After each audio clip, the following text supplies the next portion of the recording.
BBC news আন্তর্জাতিক সংবাদে আপনাকে স্বাগতম। শুরুতেই সংবাদ শিরোনাম, এরপর বিস্তারিত। ড্রোন ও ক্ষেপণাস্ত্র কর্মসূচি চালিয়ে যাবে ইরান। বাংকারে লুকিয়ে আছেন মোজতবা খামেনি, বার্তা আদান প্রদান করেন যেভাবে। ভারতে তৈরি হবে রাফাল, প্রতিরক্ষা চুক্তির প্রস্তুতি। কোরবানি ও ঈদের নামাজ নিয়ে কড়াকড়ি ভারতের আরেকটি রাজ্যে। এতক্ষণ শুনছিলেন সংবাদ শিরোনাম, এখন বিস্তারিত। আপনি যদি মুসলিমদের পাশে থাকতে চান তাহলে ভিডিওতে লাইক করে চ্যানেলটি অবশ্যই সাবস্ক্রাইব করে দেবেন। ড্রোন ও ক্ষেপণাস্ত্র কর্মসূচি চালিয়ে যাবে ইরান। ইরান তাদের ড্রোন ও ক্ষেপণাস্ত্র কর্মসূচি অব্যাহত রাখবে বলে জানিয়েছেন দেশটির পররাষ্ট্র মন্ত্রণালয়ের মুখপাত্র ইসমাইল বাঘাই। যুক্তরাষ্ট্রের আপত্তি সত্ত্বেও এ কর্মসূচি চালিয়ে যাওয়ার কথা জানিয়েছে ইরান। রোববার ২৪ মে রাষ্ট্রীয় সম্প্রচার মাধ্যম IRIB-কে দেওয়া বক্তব্যে বাঘাই বলেন, ইরানের ড্রোন ও ক্ষেপণাস্ত্র কর্মসূচির উন্নয়নে আমরা অবশ্যই আমাদের অর্থ ব্যয় করব, এজন্য কারো অনুমতি নেব না। খবর ডন নিউজের। তিনি আরও বলেন, আমরা যদি এটি না করতাম তাহলে যুক্তরাষ্ট্রসহ বিশ্বের প্রভাবশালী শক্তিগুলো আমাদের ওপর আধিপত্য বিস্তার করত। সামরিক সক্ষমতা ও আঞ্চলিক নিরাপত্তা নিয়ে পশ্চিমা দেশগুলোর সঙ্গে উত্তেজনার মধ্যেই ইরানের এই বক্তব্য নতুন করে আলোচনার জন্ম দিয়েছে। সম্প্রতি ইরানের সঙ্গে সম্ভাব্য কোনো চুক্তি নিয়ে তাড়াহুড়ো না করতে নিজের প্রতিনিধিদের নির্দেশ দিয়েছেন যুক্তরাষ্ট্রের প্রেসিডেন্ট ডোনাল্ড ট্রাম্প। তিনি বলেন, ৩ মাস ধরে চলা যুদ্ধের অবসান নিয়ে আসন্ন কোনো বড় অগ্রগতির আশা তার প্রশাসন এখনই দেখছে না, যদিও একদিন আগেই সম্ভাব্য সমঝোতার ইঙ্গিত দেওয়া হয়েছিল। বাংকারে লুকিয়ে আছেন মোজতবা খামেনি, বার্তা আদান প্রদান করেন যেভাবে। ইরানের সর্বোচ্চ নেতা মোজতবা খামেনি বর্তমানে একটি অজ্ঞাত স্থানে কার্যত আত্মগোপনে রয়েছেন এবং বাইরের বিশ্বের সঙ্গে তার যোগাযোগ অত্যন্ত সীমিত।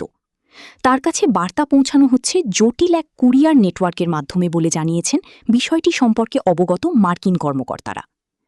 রোববার ২৪ মে CBS নিউজের অনুসন্ধানী এক প্রতিবেদনে এ তথ্য উঠে এসেছে।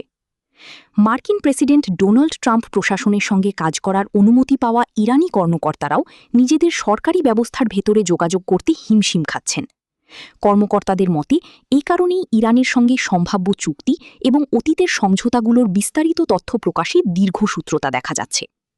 ২ মার্কিন কর্মকর্তা জানান, যুক্তরাষ্ট্র যখন কোনো প্রস্তাব বা চুক্তির খসড়া পাঠায় তখন তা সর্বোচ্চ নেতার কাছে পৌঁছাতে এবং সেখান থেকে উত্তর ফিরে আসতে উল্লেখযোগ্য সময় লেগে যায়, কারণ তার সঙ্গে যোগাযোগের পথ অত্যন্ত সীমিত ও জটিল। খামেনির অবস্থান কিংবা ইরানের যোগাযোগ পদ্ধতি নিয়ে কোনো মন্তব্য করতে রাজি হননি হোয়াইট হাউসের এক মুখপাত্র। ভারতে তৈরি হবে রাফাল, প্রতিরক্ষা চুক্তির প্রস্তুতি। ভারতীয় বিমান বাহিনীর বহরে যুক্ত হতে যাচ্ছে আরও রাফাল যুদ্ধবিমান। দেশটি ১১৪টি রাফাল কেনার পরিকল্পনা করছে। এ লক্ষ্যে প্রস্তাবের জন্য লেটার অফ রিকোয়েস্ট LOR চূড়ান্ত করেছে ভারত। সূত্র জানিয়েছে আগামী কয়েক সপ্তাহের মধ্যেই এটি ফ্রান্সে পাঠানো হতে পারে। প্রস্তাবিত চুক্তি অনুযায়ী ১১৪টি যুদ্ধবিমানের মধ্যে প্রায় ৯০টি ভারতে তৈরি করার পরিকল্পনা রয়েছে। ফরাসি অ্যারোস্পেস কোম্পানি ড্যাসল্ট অ্যাভিয়েশন এবং একটি ভারতীয় প্রতিষ্ঠানের যৌথ অংশীদারত্বে এ উৎপাদন হবে। বাকি বিমানগুলো সরাসরি ফ্লাইওয়ে অবস্থায় সরবরাহ করা হবে।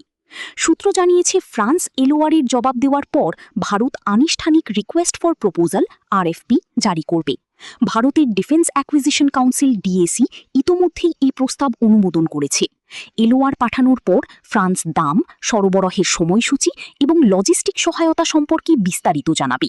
এরপর ২ দেশের মধ্যে আনুষ্ঠানিক আলোচনা শুরু হবে। চূড়ান্ত চুক্তির জন্য ভারতের নিরাপত্তা বিষয়ক মন্ত্রিসভা কমিটির অনুমোদন প্রয়োজন হবে। প্রতিবেদনে বলা হয়েছে বর্তমানে ভারতীয় বিমান বাহিনীর কাছে ৩৬টি রাফাল যুদ্ধবিমান রয়েছে। এছাড়া নৌবাহিনী ভবিষ্যতে ২৬টি রাফাল M যুদ্ধবিমান অন্তর্ভুক্ত করার প্রস্তুতি নিচ্ছে। এগুলো রণতরীতে ব্যবহার করা হবে। কোরবানি ও ঈদের নামাজ নিয়ে কড়াকড়ি ভারতের আরেকটি রাজ্যে। ভারতের উত্তরপ্রদেশের মুখ্যমন্ত্রী যোগী আদিত্যনাথ ঈদুল আজহা উপলক্ষে জানিয়েছেন, কোনোভাবেই জনসমক্ষে পশু কোরবানি করা যাবে না। একই সঙ্গে নিষিদ্ধ পশু কোরবানির ক্ষেত্রে থাকবে জিরো টলারেন্স নীতি। সোমবার ২৫ মে ইন্ডিয়া টুডে প্রকাশিত এক প্রতিবেদনে জানানো হয়, ভিডিও কনফারেন্সে উচ্চ পর্যায়ের প্রশাসনিক ও আইন শৃঙ্খলা বৈঠক থেকে জেলা প্রশাসনগুলোকে এই নির্দেশ দেন যোগী আদিত্যনাথ। তিনি বলেন, কোরবানি কেবল নির্ধারিত স্থানে সীমাবদ্ধ রাখতে হবে। এ উৎসবকে কেন্দ্র করে নতুন কোনো প্রথা চালু করা যাবে না। তিনি আরও বলেন, ঈদের নামাজ কেবল নির্ধারিত স্থানে আদায় করতে হবে। কোনো অবস্থাতেই নামাজের জন্য রাস্তা অবরোধের অনুমতি দেওয়া হবে না। এছাড়াও কোরবানির পর বর্জ্য অপসারণ, অবৈধ মাংস বিক্রি বন্ধ এবং বেআইনি কসাইখানার বিরুদ্ধে কঠোর ব্যবস্থা নিতে নির্দেশ দেন রাজ্যটির মুখ্যমন্ত্রী আদিত্যনাথ। বৈধ কসাইখানাগুলোকে নির্ধারিত ধারণ ক্ষমতার বাইরে পশু না রাখার কথাও বলা হয়েছে।